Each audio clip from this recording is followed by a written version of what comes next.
The grand build out is like 2 million plus square feet of commercial space and then over 2,000 apartments. So there's a lot here already, but there's a ton more to come.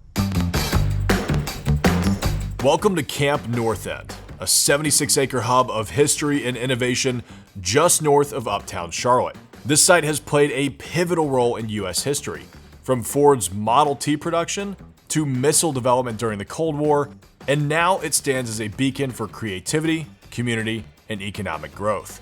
With over 70 operating businesses, this adaptive reuse development blends office, retail, residential, and event spaces. Stick around to the end to learn how the vision behind Camp North End is reshaping the community and offering opportunities for those looking to be a part of something extraordinary.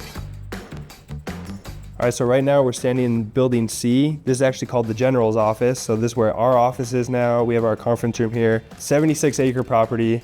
You buy it in 2017, you got to start somewhere, right? So we decided to start right here, right by this water tower, and with building B. Everything else was kind of like abandoned warehouse pretty much. You didn't touch it. And then this building B was really perfect to break up for kind of small retailers. You know, we're 1 mile outside of Charlotte, but it was kind of a place that was overlooked for a long time, you know? So we really had to show like, no, this is close to the city. This is a cool area. People will come here. And that building B helped us do that.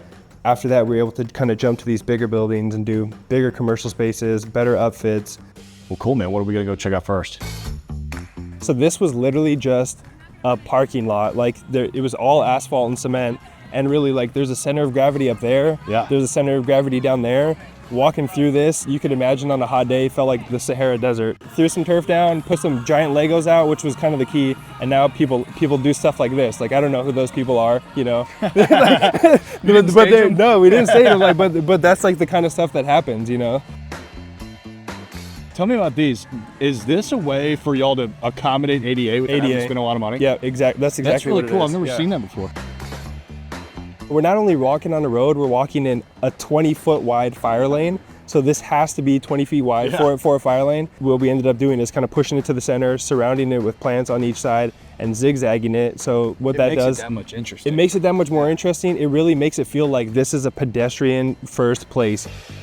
Another cool thing to see down here is these little Airstreams that we have. We initially wanted to do shipping containers, but there's rules about shipping containers being too close to a building. So how you get around that is those are not shipping containers, those are vehicles, right? They have their own license plate, they're registered, they get updated registration each year. And then inside of them, this is an office space. That orange one is about to be a smoothie company. The one at the end is a cocktail bar. We're constantly thinking like, somebody brings us a good idea, how do we make it happen here? You know, and this is a good example of that. That's a great way of thinking outside of the box. Yeah. You're creating all these different unique moments. I mean, we've walked 100 feet and we've passed swing seats, we've passed spray painted benches, all this vegetation. It's really cool. Really where Camp North End started was right there under the water tower, and then right here with this long building that we call the Raceway building. And in this building you have a bar, you have architects, management consultant, artist studios, a salon. It was 100% just proof of concept. We showed that when you bring the management consultant and put their office right next door to the artist studio, like cool things will happen. You know, like you have people who wouldn't necessarily run into each other kind of in day-to-day life, find some synergy, build some good links. Almost everyone who's here in this building has been here since day one, you know, and they've kind of grown up with the project. It's been a real big success. How did you start this building? I mean, did you come in and fully build out these spaces to white box level? Did you offer TI? Did you know, hey, we're gonna have a tenant here and a tenant here, or were y'all a little more like, hey, somebody might lease this whole thing, or we might just do 700 square feet? The plan was always kind of smaller spaces, and then the upfit levels that you've seen is kind of different depending on who's in there. So there's an architect right here, which was more build out, TI was involved, but then there's an artist studio that's really just kind of a shell that they took over and were able to operate in. So we're standing here and you see custom seating, you see all the custom planters with the trees in them. All of that is intentional, and all of that is masterminded by a guy on our team named Alex Smith, and his full-time job is Placemaker. His role is all the outdoor public space at Camp North End, everything to make this place not just feel like a bunch of buildings, but a real place. So is he actually building these, or is he designing it and coming up with it? Both. So at the beginning, he was building it all by himself. I think he started building just planter boxes. It was like his first job he got here. Now there's more of a team, kind of people behind him too, that are really doing the day-to-day building, painting, all that stuff. And he's doing a little bit more of the design, but he still gets his hands dirty for sure, for sure. What a great moment to just sit down, you're in a swing, hang out, you've got a little table. Yeah. I mean, they're interesting to look at. You see lots of different types of seating. There's flexible seating where it's just a table with chairs that can be moved. And flexible seating is actually really important to what we're doing too. We're creative people, but we don't know everything. So like create spaces that other people can put their creativity on. Is there something to accommodate a group going from 2 to 7 really quickly? We try to just set the groundwork for creativity to blossom out of.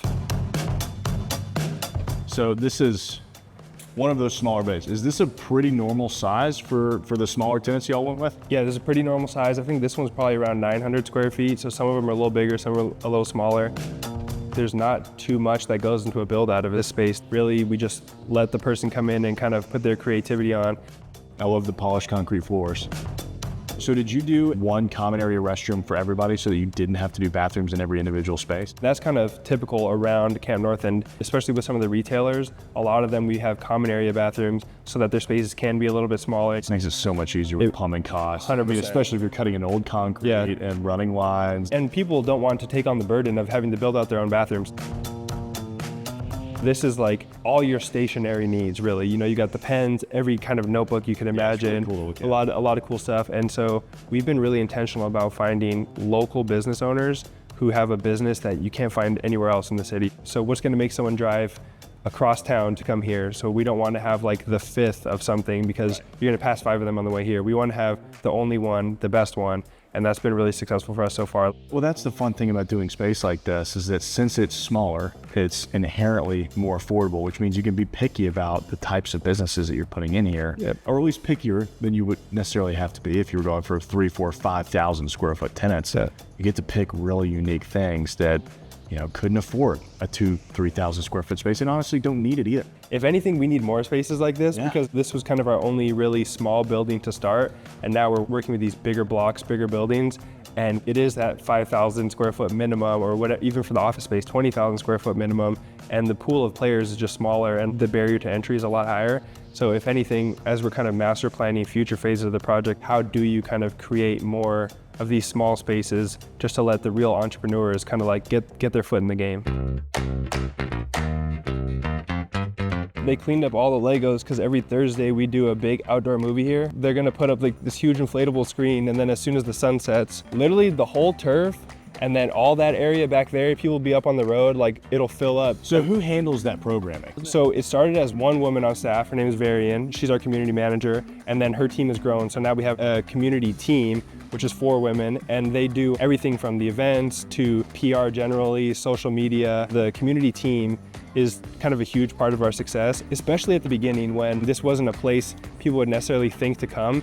So events were like what we did to make people come here. It's still a big part of it. This movie night, live music on Fridays, a farmer's market, which we'll see up there. All these events are like a huge part of like what's driving the traffic until it hits a critical mass where we might not have to do as many events because people are already kind of in the habit of coming here, but the community team has been holding it down for sure. Oh, that's great. All right, let's get into this one. Is that parquet flooring? That's hand-cut wood blocks. It took forever to lay that down. Yeah. I can't even imagine. I'm glad I didn't have to do it. Ah, no kidding.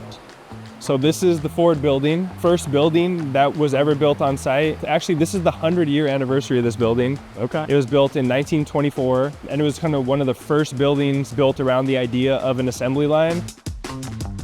A lot of times this building is empty, but weather permitting, we do events in here. So right now they're setting up for a big event, but we'll do markets in here. We'll do like a Day of the Dead festival, sometimes indoor movies. If it's raining, we'll move our outdoor movie inside. So this space gets used about once a week or so.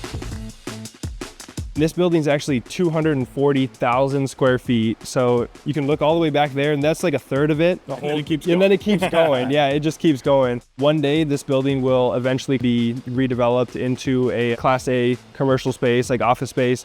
But you can't chop this up into 10,000 square foot blocks. It's too tough because it is too deep. And it's all single story, right? All single story, yes. It's literally 6 acres of building. Yeah, 100%. It's like a skyscraper laid on its edge. So you need like 1 or 2 really big tenants to kind of kick it off. When they come, we're ready. We have the designs ready for people. So if anybody's watching this on YouTube, like if Tesla is watching it or whoever, call us up and we're ready to give you like the best redeveloped office space you've ever seen in your life. But until then, we'll keep doing some cool events in here. So this building will be all office space? That's the plan for this building. We're in about 113,000 square feet. So the mezzanine is about 25% of the square footage, and it's getting full rent. How do y'all envision a space like this getting split up? Ideally, obviously, it's one tenant. It takes the whole thing, right? The next level down from that, we've set it up so it can be easily broken up into threes. So if you look down that way, there's a big bank of bathrooms right here. Further down, there's another bank. So kind of along those bathrooms as the dividing walls, it's all separated out to be easily split into three. But even splitting into three, you get 30,000 square feet here, 50,000, and then 20,000. That's still big blocks. And so we've kind of looked at possibly chopping this up first into the thirds, but then chopping that third into 4 spaces that are like 8 to 10,000 square feet too. Because we get a lot of demand from tenants in that kind of smaller size, 5 to 10,000 square feet. And right now we're filled up. People are coming to us saying we want to be here. And so we're trying to figure out how to do that. It's a big kind of architectural puzzle. When this building and the other building kind of were getting built out was COVID times. The world was changing. The world went from everybody had these huge office blocks and work was one way, and now it's not that people aren't going to work, but I think that they're just working different. It's just different. And I think we have an advantage for that because we're already nestled in a really cool place. Office tenants need electricity and they need data. We went ahead and pre-trenched the floors, and instead of just throwing that concrete away, what we did is created like a wonderful place. Is that what the benches That's what the benches are made out of. Really? Oh, the whole that's cool. seating island out there. You see it with the landscaping and the chairs, the planters, all that. It looks nice and beautiful. People don't even realize that concrete was here, right in the building. We didn't toss it, we kept it. And I think that that really shows the ethos of what we're doing. Obviously, we're building a cool office, commercial, living campus, but we're also trying to tell a story. The story of this place is it's one of the only old places in the city like Charlotte that's new. And so I think it's important to like really live that. You know, you can't just say, oh yeah, we're an old place and then everything we do here is brand new. You have to refurbish, you have to reuse, you have to recycle. Like you didn't necessarily notice that that concrete was in here, but you feel it, I think. Yeah. You know, I think you really do feel it. It's really important, like that authenticity kind of bleeds through.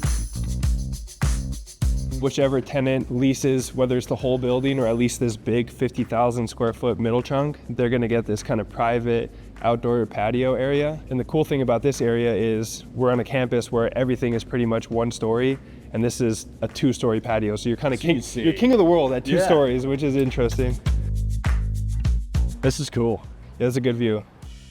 So all the way from that like grayish blue building over there down to the water tower, just behind that is where we're gonna build our next multifamily building. Then just that way you have the apartments we're about to deliver in October actually, street on the other side of that, and then 4 acres on the other side of that street. All together it makes about a 76-acre campus. And these lifts, they weren't really required by code, but we put them in case people wanted them, and they work pretty well. They're a lot cheaper than elevators. It's just kind of a little lift, but it gets the job done. Was something like that around 25 grand? Yeah, about that. This is where the train was. So now it's just native vegetation. Yeah, so we own this building right here, that building there, all the buildings you see around us. But what we don't own is the vegetation, the little strip right in the middle. So this has been owned forever, basically, by Norfolk Southern. The train companies are kings. They make all the rules, so we're not allowed to touch it. It looks wild and kind of fits in, but that's not really by design. But happening right now, actually, the city of Charlotte is looking to buy this line from Norfolk Southern, and they would put a commuter train that would go from uptown Charlotte all the way to some of the northern suburbs. It'd be about, I think, a 20-mile train ride. And we're really hoping there'd be a stop right here, kind of at Camp North End, obviously the center of our project, but the center of the whole North End neighborhood, basically. Like, we're kind of in the middle of a bunch of smaller neighborhoods. And so having a train stop here, I think, would be huge for this side of town. We're here standing at the North End Farmers Market. It's just about to kick off. We do this farmers market every Thursday. But what's really cool is where all these vendors are used to be inside of a building. There's a building there, there's a building there. You can still see kind of the structural steel overhead. We cut through this building, and we also cut through the building behind us, which kind of created pedestrian connectivity through the site. So it's one of those things that maybe on a pro forma, it doesn't make sense to cut through 2 buildings and lose square footage to rent. We have their food stalls there, which are 400 square foot food stalls that came as a result of that. Up here on this platform, we have restaurants, clothing stores, record shops that wouldn't have really been able to live inside those big buildings.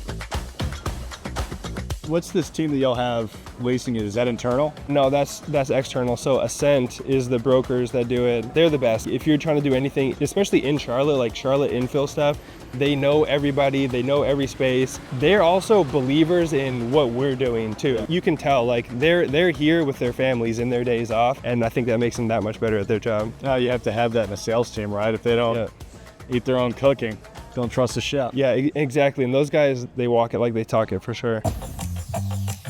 This place for me is kind of my favorite part of the project because it's our first multifamily building. So we got 301 units spread across 2 buildings, and the project is called Kinship. This building has the pool, that building has the gym. Parking's over here, the Sky Lounge is over there, so they kind of share amenities, but it's one project. Last year we had 850,000 people come to Camp North End, and no one was living here yet. So having people actually live here is going to make it really that 24/7 campus experience. What kind of units are you guys doing? Are they smaller than average, or? They're slightly smaller than average, I would say, but I think we've given a lot of them balconies, which is really nice. And then what we've also done is we've added a lot of different unit types. In this building, we have one that's a penthouse that's way bigger than average. It's like 1,800 square feet, 2 stories. And then we also have what's called cluster units in this building, where it's furnished bedroom that you get, and there'll be like 4 furnished bedrooms, and then they share a common area kitchen and a living room. And so those ones you'll be able to get into for like $1,200 a month. So those are really affordable. If you look right behind us, there's a bar. So you're flowing from retail right into our project. So instead of this ground floor being just normal apartments, this whole ground floor is live work units. Okay. So we're gonna have people moving in here and doing their business. And then when you're sharing obviously your rent with your commercial space, you have a little bit of wiggle room on what you can do and like what a good month and a bad month looks like. That's extremely unique. I haven't seen rental live work units, so I'm excited to see how that goes. I haven't either. That's pretty unique. Yeah. And it's really cool that you guys are maintaining the continuity on the street level, because it helps the mixed use blend in that much better. Yeah. Right. And if you're a resident here, you're already immersed in it. Yeah. Right. You just walk out your door and you're there. The goal is to have these live work units be businesses that almost serve as amenities. Like if it's a salon and a tattoo artist and a clothing shop, and different stuff like that, where now you're just surrounded by a bunch of these small retailers. And who wouldn't want to support their neighbor? 100%, right? Yeah, 100%. Now, if you love Camp North End, you probably understand that you can't just start investing at that level. So check out this video here on the easiest commercial property for beginners.